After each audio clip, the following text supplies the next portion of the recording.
Básquet, más básquet, el básquet del día.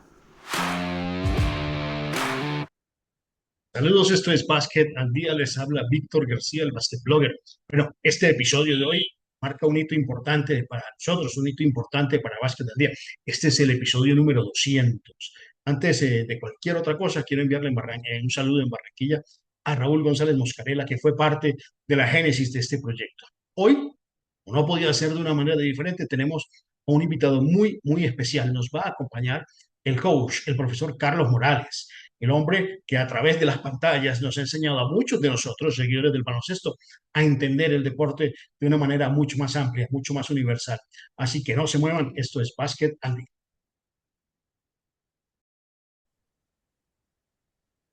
Bueno, y en este episodio 200 de Básquet al Día nos acompaña el profesor, el coach Carlos Morales, que no necesita presentación, pues este señor de su mano nos ha traído a la mayoría de nosotros, de los que ustedes que están viendo este programa y nosotros que estamos de este lado de la cámara, no solamente al mundo de la NBA, sino al mundo del baloncesto internacional.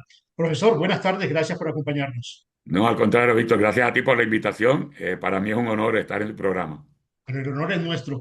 Profesor, usted le ha invertido casi toda su vida al baloncesto, ¿no? Desde que tomó la decisión de no dedicarse a ejercer la administración de empresas, sino que siguió su impulso de una decisión valiente y se entregó al baloncesto. Y ha pasado por todas las etapas. Usted estuvo en el baloncesto formativo, estuvo en el baloncesto profesional como asistente, como un coach en jefe exitoso, estuvo en selecciones nacionales, no solo masculinas, sino que lo hemos visto también en selecciones nacionales femeninas, asistiendo a su pupilo Jerry Batista. Y ha regresado pues de nuevo al baloncesto con los jóvenes. Una pregunta, su formación, esa combinación de profesional en administración de empresas y profesional en educación física, porque hay que recalcar que usted completó las dos carreras, ¿cómo ha influido, digamos, esa formación tan completa en el éxito de su carrera? Bueno, yo soy un creyente en que en la preparación, ¿no? y la educación son dos armas bien importantes que debes tener en cualquier carrera, en cualquier oficio, cualquier cosa a la que te dediques. Eh, Uno piensa que estar bien preparado, estar bien educado, el poder manejar distintas situaciones precisamente por las experiencias que uno haya podido tener, tanto educativas como experiencias de vida, son las que ayudan a uno a tener cierto éxito. Entonces, yo definitivamente que pienso que el haber podido tener acceso a una buena educación, como mencionas, estudié administración de empresas y también me recibí de profesor de educación física, pues me dio una base, ¿no? Luego uno tiene que seguir ampliando esa base con el diario vivir, con las experiencias que uno va viviendo, que a veces son mejor escuela que la propia universidad. Pero yo creo que, sin lugar a dudas, que haber tenido esa oportunidad de tener mis dos títulos universitarios me ayudaron bastante. Bueno, ¿y cuánto valor se requirió para dejar de lado una vida asegurada en la administración de empresas a aventurar en esto del baloncesto? Lo que pasa es que yo soy también creyente en una filosofía de alguien que lo dijo mucho antes que yo, y una persona mucho más inteligente que yo, que dijo, encuentra algo que te apasione, dedícate a ello y no tendrás que trabajar un día en tu vida.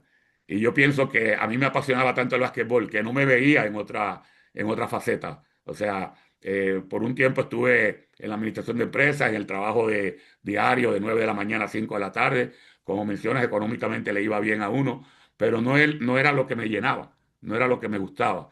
Y entonces decidí trabajar en lo que me gustaba. Yo, de nuevo, pensando que no estaba trabajando realmente, sino que lo estaba disfrutando.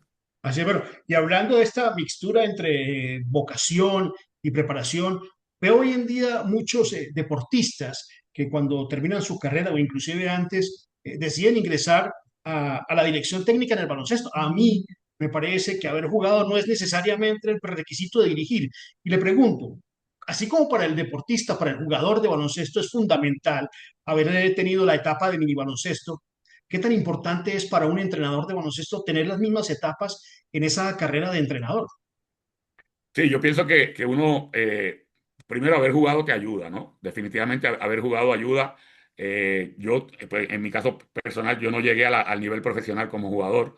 Lo que llaman en Puerto Rico el baloncesto superior nacional es el nivel profesional. El nivel previo a ese, que es la primera categoría, hasta ahí llegué yo como jugador. Y entonces más o menos a los 23 años, yo estaba haciendo ambas cosas. Estaba jugando y dirigía equipos de niños y de jóvenes, ¿no? Pero como a los 23 años tomé la decisión de dejar de jugar porque no me veía con una carrera profesional. Había ido a dos entrenamientos, 2 años consecutivos de un equipo profesional y siempre me cortaban a lo último. Y como dicen, no me retiré porque se retiran los grandes, dejé de jugar. Y dejé de jugar para dedicarme totalmente a la dirección técnica. Y sí, haber jugado te ayuda, pero no creo que sea un requisito total y absoluto porque también sé de colegas, compañeros que no jugaron, pero que estudiaron mucho el juego y que les ha ido bastante bien en distintas facetas. Recuerda que hoy día lo que es la dirección técnica de equipo no es solamente el día a día de coachar el equipo en la práctica o estar en el juego en el banquillo. Hoy día se estudian videos, hoy día se estudia analítica, o sea que puede haber otros entrenadores que sin haber tenido ese toque, ese roce con el juego directamente, pues tengan otras cosas que aportar. Pero sí, yo pienso que haber jugado me ayuda, pero también haber empezado, como contestándote probablemente la pregunta, haber empezado desde las categorías formativas, desde el mini baloncesto. O sea, yo comencé a dirigir niños de 9 10 11 12 años. eh, Dirigí en todas las categorías formativas en Puerto Rico, dirigía en los colegios, tanto en lo que es el infantil, el juvenil, el junior varsity y el varsity. Y eso, tú vas creciendo con el juego. O sea, como entrenador vas creciendo según van creciendo tus jugadores. Y yo creo que esas etapas son las que no se deben saltar. Porque yo pienso que en muchas ocasiones el entrenador, y especialmente el jugador, el que juega y se retira, por decir una edad, a los 35, 36 años, está ávido de comenzar a dirigir inmediatamente. Pero por más que haya jugado, quizás no está totalmente preparado para esta otra nueva etapa. Y a veces dan el salto a lo que es el basquetbol de alto rendimiento muy rápido, sin haber quemado etapas previas. Correcto. Bueno, ahora que usted mencionaba el rol actual del entrenador, cuando uno ve, bueno, no tanto en nuestro continente, pero en la NBA o en Europa, ve uno cuerpos técnicos que posiblemente tienen más asistentes que jugadores, uno entiende que el rol del coach ha cambiado un poco y se convierte casi que en un gerente de un grupo de trabajo, ¿no? De asignar las tareas y controlarlas. Usted que pasó por todas las etapas, ya las mencionamos, ¿cuál ha disfrutado más? ¿La formativa, la profesional, el baloncesto de selecciones nacionales o el comentario? ¿Qué ha disfrutado más? Bueno, dentro de la dirección técnica, obviamente uno tiene aspiraciones de llegar a dirigir a nivel profesional y a dirigir la selección de su país. Y esos son dos logros que obviamente cuando se vaya se los lleva a la tumba con uno, ¿no? Cosas que uno Sí, quería lograr y las logró. Pero si me preguntas qué es lo más que yo disfruto, es lo que estoy haciendo hoy día con el equipo de high school de la academia en la Florida. O sea, de todos los niveles que yo he dirigido, hay un nivel de baloncesto que es el que está más ávido de aprender, el que está más dócil como para que uno lo forme. Eh, y ese, para mí, es ese el nivel de chicos de 15 hasta 18 años. Y usualmente son los que uno dirige en el básquetbol de high school. bueno, entonces hay que comentar que el profesor está actualmente encabezando, liderando el proyecto de Academy, o sea, Central Florida, ¿no? Muy exitoso, un proyecto joven que ya ha tenido suceso en los Estados Unidos. Precisamente usted acaba de llegar de Europa, estaba en una gira con uno de sus equipos. No sé si ya estaba por allá nuestro compatriota Adrián Córdoba, ¿no? Ustedes han recibido colombianos en su programa. Bueno, te contesto inmediatamente, Víctor. Adrián es una figura importante de nuestro equipo este año. El año pasado estaba en lo que llamaban el equipo regional, el regional, que solamente juega usualmente dentro del estado de la Florida. Y este año dio el salto al equipo nacional, que es el que juega no solamente a nivel de la Florida, sino de los Estados Unidos. Y tuvimos esa oportunidad que nos dio el Grand Session, que es la liga nacional en la que jugamos. Solamente escogió 4 equipos para viajar a un torneo internacional en Italia, en Venecia, y uno de los 4 equipos fuimos nosotros. Y Adrián este año está entre los mejores 8 jugadores del equipo. A veces titulariza. Nosotros tenemos ahora mismo un sistema en el que estamos cambiando mucho el cuadro titular. No creo que haya titularizado en los 3 partidos que jugamos en Italia, pero jugó más de 30 minutos por partido, Un anotó más titular de que no 10 puntos empieza. por juego. Es un jugador bien importante en lo que nosotros logramos. Bueno, hay que mencionar que Adrián Córdoba está en el listado de la preselección nacional sub-17, que seguramente va a estar disputando el suramericano de la categoría en Paraguay en el mes de diciembre. Profesor, bueno, hablando de jóvenes y de talento, ¿cómo define usted el talento? ¿Qué define usted por talento?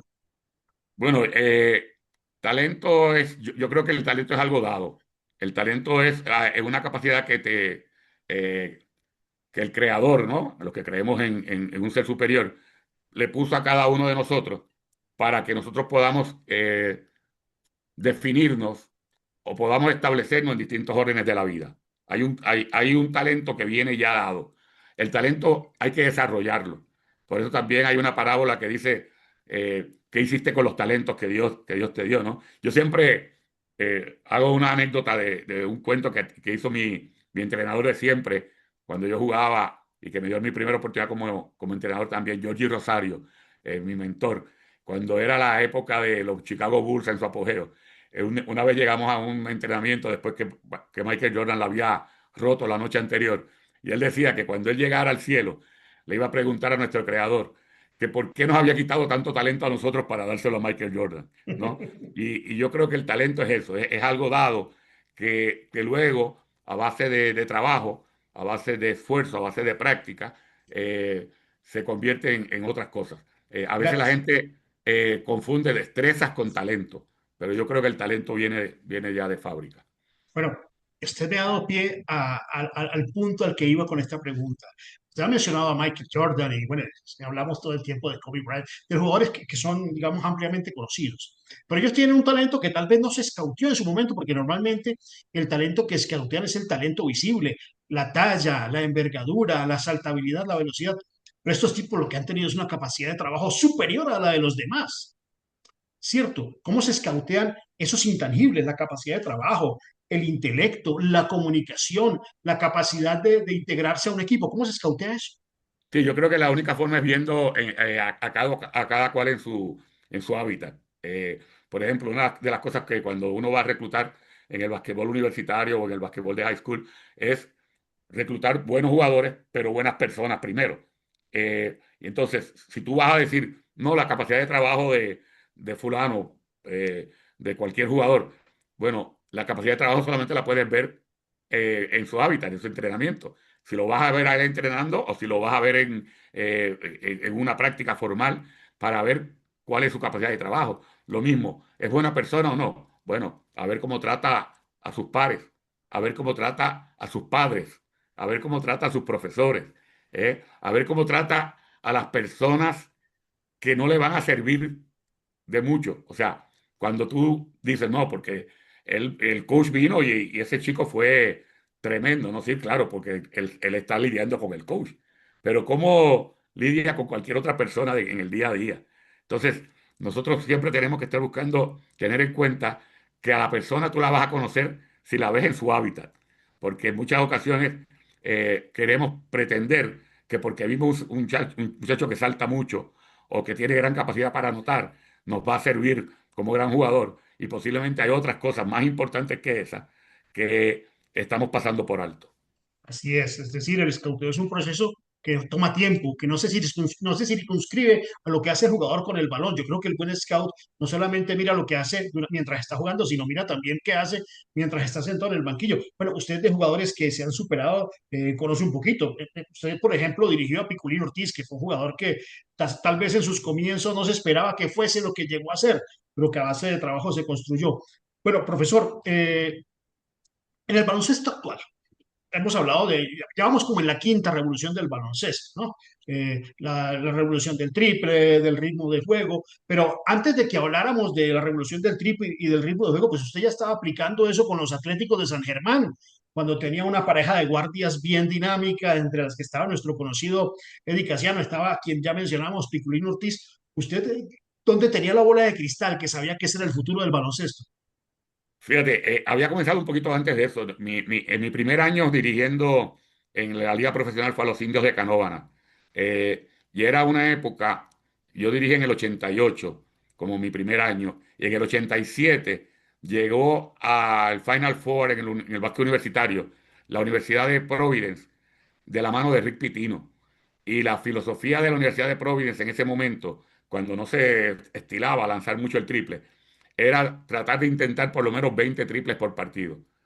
20 hoy nos parece absoluto, 20 lo lanza un equipo en una primera mitad hoy día, pero 20 Sí. era muchísimo en aquel tiempo. Y vimos el éxito que tuvo ese equipo. A mí me dan la oportunidad de dirigir a Indio de Canóvana y me doy cuenta que tenemos muchos jugadores con gran capacidad para anotar a distancia y un jugador bien dominante adentro en la pintura. Yo había ido el año previo también a la Universidad de North Carolina a ver un entrenamiento del coach Dean Smith y él tenía un sistema donde rodeaba a cuatro jugadores rodeaban a un buen pivot para que si ese pivot recibía, se convirtiera en el armador básicamente desde adentro, porque dependiendo de lo que la defensa contraria hiciera, el pivot o sacaba el balón al perímetro o agarraba a alguien cortando para el aro con un buen pase, o él si estaba uno contra uno, se la jugaba individualmente. Era bien fácil la decisión del jugador, o jugar individualmente porque había uno contra uno, o ver de dónde venía la doble marca y castigar esa doble marca. Bueno, basada en esas dos filosofías, yo arranco con Indios de Canóvana, pongo cuatro jugadores en el perímetro a rodear a Ramón Ramos, un jugador que Oh, jugaba en la Universidad histórico. de Seton Hall y que llegó al profesionalismo con los Portland Trail Blazers. Lamentablemente tuvo un accidente automovilístico que malogró el resto de su carrera, pero era un jugador dominante. Y esos años que dirigía Canóvana, esos 2 años, lo hice e intentábamos más de 20 triples por partido con ese sistema. Y cuando llego a San Germán, ya ahí era una cosa toda absurda, porque los cuatro jugadores eran tiradores, los cuatro que rodeaban a Piculín Ortiz eran tiradores, a Guayacán, pero en el equipo de San Germán teníamos a Eddie Casiano, Nelson Quiñones, Oscar Santiago y Luis Allende. Luis Allende hacía de falso cuatro, porque era un jugador de más o menos 2 metros de estatura, un poquito menos, 1,98 de estatura, nos hacía de falso cuatro en defensa, pero nos abría la cancha en ofensiva. Entonces, cuatro jugadores rodeando a Piculín de nuevo promediábamos de 20 a 25 intentos de 3 puntos por partido. Pero ¿será que la próxima revolución del juego es un quinteto titular con cinco unicornios?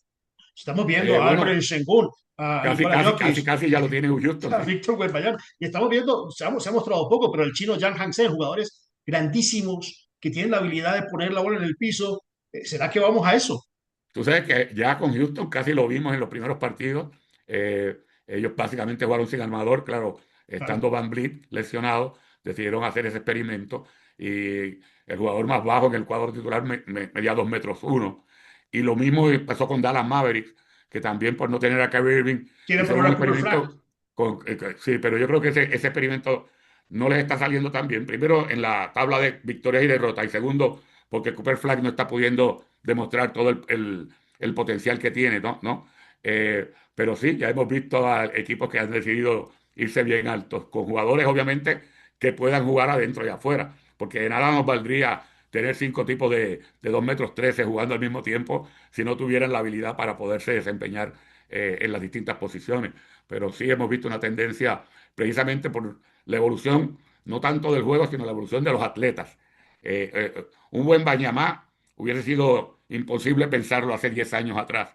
Y sin embargo, hoy vemos ese jugador más espigado que los demás, con manejo de balón, con tiro de 3 puntos, con movilidad por la cancha como si fuera un base de 1,83. Entonces, estamos viendo evolución del jugador que ha llevado entonces a la evolución del juego.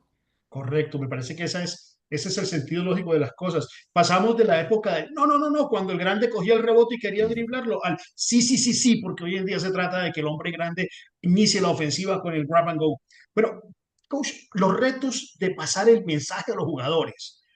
Yo creo que su gran fortaleza es esa habilidad de comunicación. Qué tanto potencia o debilita a un entrenador la capacidad de comunicar el mensaje? Sí, yo creo que el entrenador eficaz, más que todo, es un comunicador, porque de nada vale todo el conocimiento que tú tengas. Puede haber entrenadores que jugaron a un alto nivel, que entrenaron todo, que van a clínicas, que ven muchos equipos entrenando, por lo tanto tienen toda esa información y cuando tú hablas con ellos parecen genios del básquetbol, pero tienen la habilidad para comunicar eso. O sea, no es todo lo que tú sepas, es todo lo que puedas comunicar. Y yo creo que un requisito indispensable para un buen entrenador, un entrenador que pueda tener éxito, es esa capacidad de comunicar su idea del juego y obviamente también hacer de alguna manera que los jugadores crean en esa idea, ¿no? Que Que la no compren. termine siendo la idea del entrenador, sino que ellos piensen, es la idea nuestra como equipo de cómo Mm. queremos jugar. Es tan importante que el jugador crea en el entrenador como el conocimiento mismo del entrenador. Es más, es Claro, posible que un equipo juegue bien, aun si el plan de juego es malo, si los jugadores creen en el entrenador. es así, Porque un exactamente. buen plan de juego sin credibilidad no va para ningún lado. Así es. Eh, ¿Qué diferencia hay en los retos que enfrenta un entrenador que dirige una selección nacional a los retos que enfrenta el mismo entrenador dirigiendo un club? ¿Cuáles son las Bueno, diferencias? ya de entrada, por lo menos en nuestro país, ¿no? Que en Puerto Rico el basquetbol internacional es punta de lanza porque Puerto Rico el baloncesto es el deporte número uno.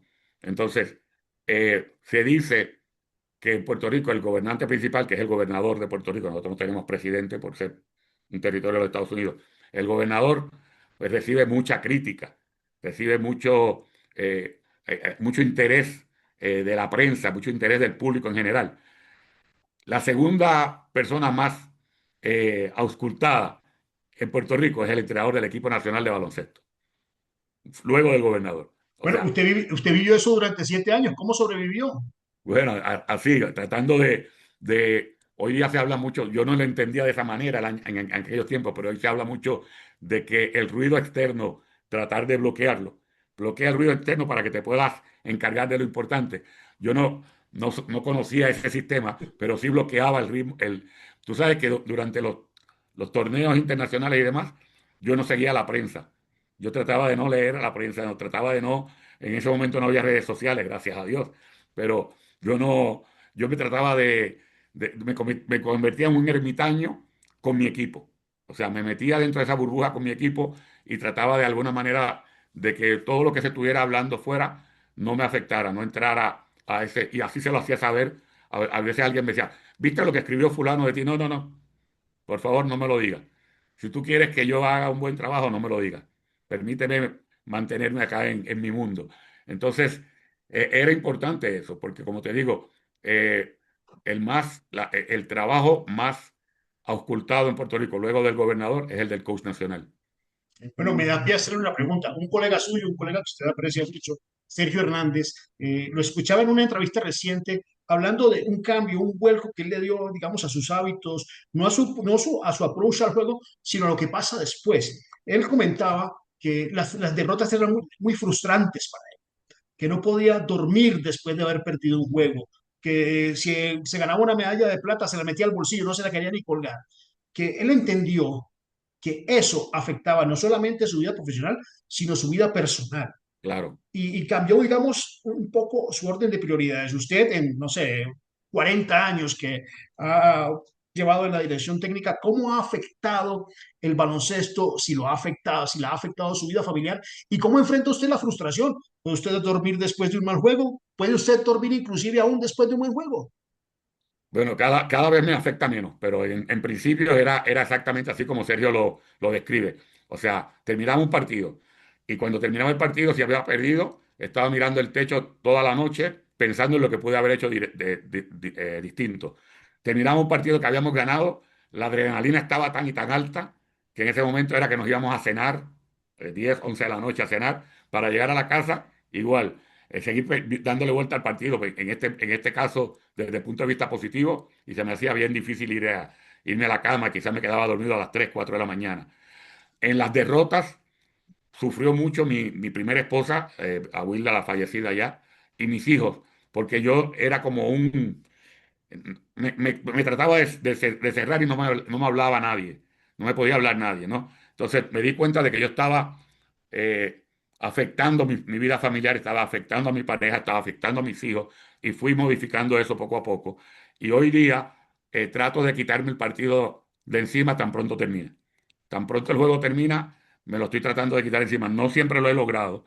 Yo tengo un amigo también de la infancia, nos criamos juntos y da la casualidad que es entrenador, Dani Ortiz, ha tenido mucho éxito con las selecciones juveniles de Puerto Rico y dirige la Universidad de Puerto Rico. Y yo le comentaba, Dani, ¿cuánto tardas tú en quitarte un partido de encima tan pronto cuando el juego termina? Dice, inmediatamente. Cuando yo salgo de la charla con el equipo y voy a buscar a mi señora, ya ese partido me lo tengo que haber quitado, porque yo no puedo estar afectando mi relación familiar, y además de eso hace mucho daño y no resuelve nada estar volviendo a ver el partido. Entonces, yo he tratado de alguna manera de imitar a mi amigo de infancia, a Dani Ortiz, y tratar de quitarme el partido encima. No me lo quito inmediatamente, pero yo creo que como a la hora más o menos de haberse terminado el partido ya estoy pensando en otra cosa. ¿Y tiene algún mecanismo, no sé, algún ejercicio para hacerlo, para lograrlo? Bueno, básicamente tratar de concentrarme en otras partes de la vida. O sea, por ejemplo, si nos vamos a cenar, ¿a dónde vamos? ¿Qué queremos comer hoy? Hablar con mi esposa de ella en muchas ocasiones me dice que se encontró con alguien en el juego. Ah, sí, ¿y de qué hablaron? ¿Cuánto tiempo hace? O sea, tratar de cambiar la comunicación, porque si no, lo que está en tu mente es el partido. Entonces tienes que tratar de sacarlo de la mente e involucrarte con otra cosa. Sí, y ese es un mensaje muy importante para los entrenadores, especialmente para los entrenadores jóvenes que nos ven, porque a veces pensamos que el baloncesto es la vida, pero la realidad es que es solamente parte de la vida y que hay muchas otras cosas que nos complementan. ¿Cuál ha sido, pues, usted estuvo en Canóvanas, ya lo mencionó, después estuvo en San Germán, después estuvo en Guaynabo, después estuvo en Bayamón? Yo creo que usted es hincha de Bayamón, ¿no? Pues usted es de Bueno, Bayamón. me crié en Bayamón, nacido y criado, nacido en Santurce, que es un barrio de San Juan, aledaño a Bayamón, simplemente porque cuando yo nací decían que no habían hospitales buenos en Bayamón, a mi señora madre la llevaron a dar a luz allá, pero yo pasé esas horas en el hospital y después de eso toda mi vida la he vivido en Bayamón. O sea, la había vivido en Bayamón antes de mudarme a los Estados Unidos. Así que soy bayamonés de nacimiento. Pero da una casualidad también, es que en un momento dado yo dejé de jugar en las categorías menores de Bayamón y me fui a un pueblo cercano también que es Guaynabo. Y ahí básicamente hice mi carrera de categorías menores, categorías formativas como entrenador, de jugador incluso. Jugué mucho contra Bayamón. Así que Bayamón se convirtió en un momento dado en mi rival. Y una de las cosas que yo quería hacer cuando llegué al básquetbol profesional era dirigir el equipo de mi ciudad, el ¿Lo equipo logró? de Bayamón. Así que se dio primero la selección nacional antes que dirigir el equipo profesional de mi ciudad, pero sí lo pude hacer ambas cosas. Bueno, también dirigió recientemente a Ponce, dirigió a Trotamundos. Yo creo que usted dirigió a Trotamundos de Carabobo cuando su Pues, propietario era nuestro compatriota Germán Blanco, así posiblemente. es, Germán Blanco Sí, Romero, sí, señor. también dirigió en la República Dominicana. La pregunta, una explicación muy larga, pero una pregunta corta. ¿Dónde fue más feliz? Si estamos hablando solamente del plano profesional, obviamente los años que pasé en San Germán, yo pasé 5 años en San Germán, se ganaron 2 títulos, los títulos siempre ayudan a la felicidad, eh, pero aparte de eso, Puerto Rico es un país muy pequeño, pero tiene muchas particularidades, y las particularidades, no sé si es igual en todos los países, pero es que la gente de pueblo, la gente de tierra adentro, son mucho más afectuosas, por no decir amigables, afectuosas, son mucho más dadas a querer, se entregan más. Y esos 5 años que yo pasé en San Germán, que es un pueblo en el oeste de Puerto Rico, que queda a casi 3 horas de San Juan, uno ve 3 horas en los países de ustedes y eso no es nada, No es pero en una isla nada. tan pequeña como Puerto Rico, 3 horas es el fin del mundo, ¿no? Esos años que yo pasé allí, no solamente porque dirigí un gran equipo, porque tuve un gran apoderado, un gran dueño de equipo que Señor me Torres. respaldaba hasta lo último, Armando Acosta. Y el pueblo de San Germán, el público, la gente, los vecinos que tenía cuando pernoctaba allá, me hicieron sentir muy feliz. Bueno, San Germán el baloncesto es religión Sí, prácticamente, le ¿no? dicen la cuna del baloncesto a San Germán. Bueno, dígame usted, de los jugadores que dirigió, su quinteto inicial ideal, De los que dirigí, de los que eh, dirigió. sí, en la posición 1 tendría a Fico López. En la posición 2 eh, estaría entre Eddie Casiano y Giorgi Torres. Eh, en la posición 3 no tengo duda alguna que sería Quijote Morales. En la posición 4 yo creo que sería Jerome Mincy, debe ser Jerome Mincy.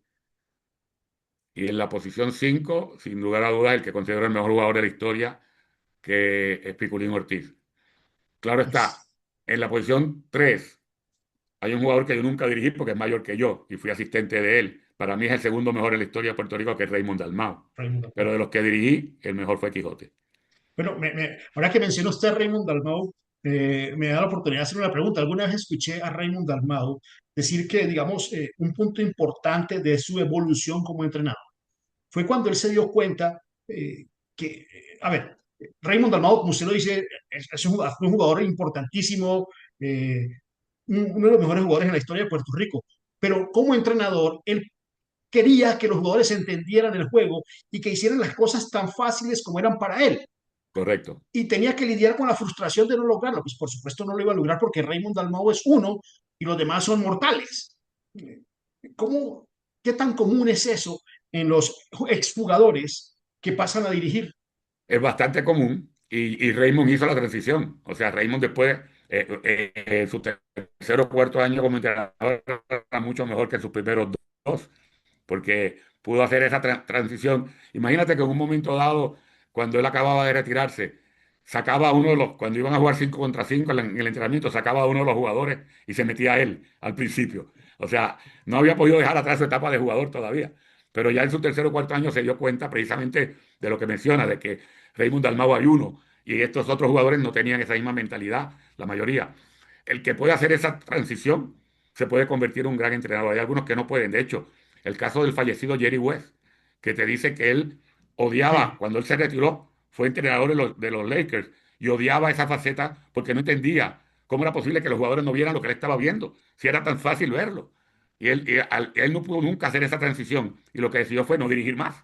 Me quito de entrenador porque no puedo lidiar con esto. Para poder lidiar con eso, los jugadores que han sido estelares y que han visto el juego de una forma, cuando hacen ese paso al banquillo, tienen que dar también el paso al costado en términos de pensar el juego distinto. Por eso es que te mencionaba previamente que a veces es mucho mejor que ese jugador que se acaba de retirar sea asistente por un tiempo y que se dedique también a las categorías formativas un tiempo, porque eso le abre el abanico para poder entender el juego de una forma distinta a como él lo entendía cuando era jugador estelar. Bueno, para no abusar de su tiempo, quiero ir cerrando. Hoy en día las redes nos dan voz a todos, ¿cierto? Y todos nos sentimos ilustrados para opinar. Y cuando opinamos muchas veces condenamos injustamente a las personas que son sujetos de nuestras opiniones. Usted es una persona sumamente ética. Yo le quiero preguntar, y este es un mensaje para todas las personas que quieran ejercer el comentario deportivo, ¿cuáles son sus principios como comentarista? Bueno, obviamente yo comencé como comentarista de forma casual.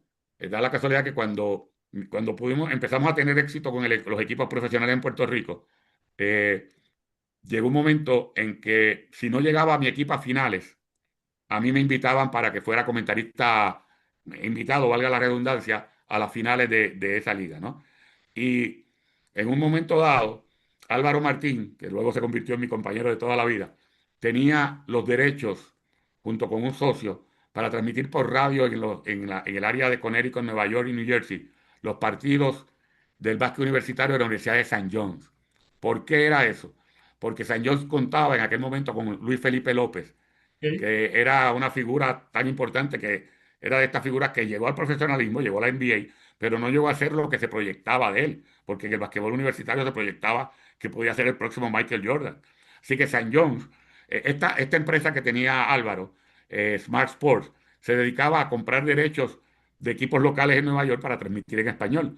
Tenían en un momento dado a los Knicks de Nueva York, tenían, si no me equivoco, a los Yankees, y entonces compraron los derechos ese año y da la casualidad que St. John's iba a jugar en un torneo universitario en Puerto Rico, donde el director atlético de esa universidad era yo. Y ellos en ese momento querían ahorrarse un poquito de presupuesto, viajar solamente con el ingeniero de sonido, el narrador y tratar de conseguir un analista o un comentarista en Puerto Rico. Y entonces alguien les comentó, no, pues mira, fíjate, precisamente el director atlético de esa universidad ha hecho algunos pininos en comentarios y no lo hace mal.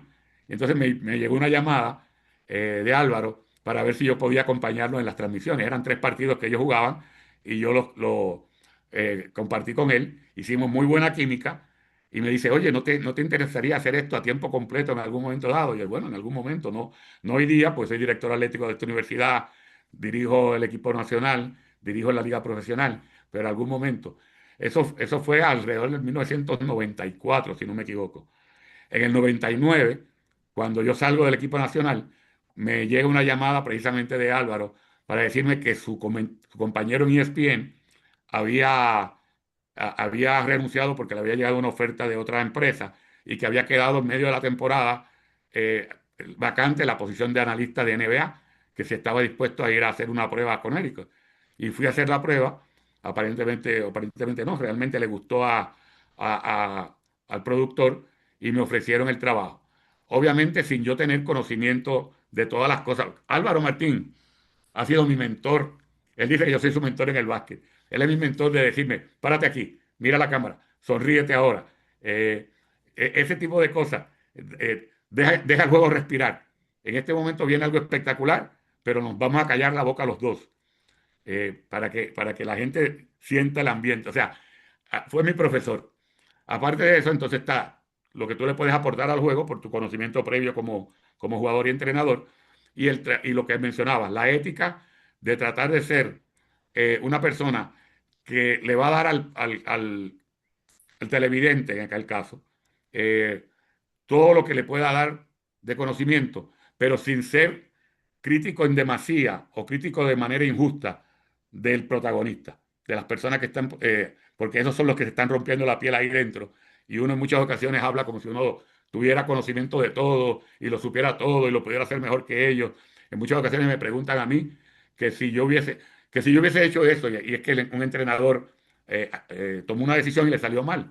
Entonces uno dice, bueno, como dicen los argentinos, con el diario del lunes es fácil, ¿no? Pero criticar a un entrenador sin uno estar en el día a día en los entrenamientos, sin estar en el camerino, en el vestuario antes, durante el medio tiempo y después, sin estar en muchos de los, a veces tienes acceso a la charla técnica del timeout, pero lo que te dan es la parte final del timeout, no viste el timeout completo. Entonces hay que ser prudente también en la crítica. Hay que llevarle al televidente lo que tú piensas que ocurrió, pero no ser excesivamente crítico de los protagonistas. Sí, seguramente si le preguntan a usted qué hubiera hecho en su lugar, usted va a decir, bueno, lo que hizo el coach, porque él es el que conoce su equipo. ¿Quién Correcto. mejor que él? Profesor, para finalizar y de nuevo no abusar de su tiempo, ¿algún mensaje para no solamente la afición colombiana, sino la afición en Venezuela, en Panamá, en Argentina que ve este programa? Bueno, obviamente la afición que ve tu programa es porque le encanta el básquet. Y a la gente que le encanta el básquet, esos son mi gente, ¿no? Yo siempre he pensado que es importante para la afición específicamente disfrutarse el juego, disfrutar el juego, seguir, eh, y ahora que tienen la oportunidad de dar opiniones en las redes sociales, seguir opinando sobre el juego. Eh, Tener, como dije anteriormente, bastante tolerancia hacia los protagonistas, porque no es fácil lo que tantos jugadores como entrenadores hacen allá adentro.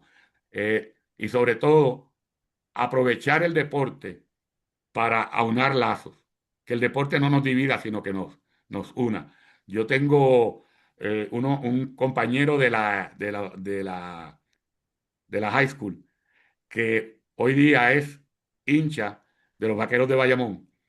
Él y su grupo, ellos le llaman tal y como hay un Dream Team, ellos le llaman el Drinking Team porque van a todas las Tranquilo. canchas y se dan su cerveza juntos. Ellos siguen a los Vaqueros de Bayamón a todas las canchas, Víctor. Pero en cada cancha que ellos van, ellos llegan bien temprano y van y buscan a la gente que trabaja con el otro equipo, los dueños de equipo, los que limpian la cancha, los de la taquilla, y hacen amistad con cada uno de esos tipos. Oye, ellos tienen una amistad en cada pueblo de Puerto Rico donde se juega básquetbol. Y yo, hace unos días atrás, cuando él cumplía años, salió en Facebook de cumpleaños, lo felicité por el cumpleaños, pero más que nada porque lo que estaba haciendo él era lo que debería hacer todo el mundo.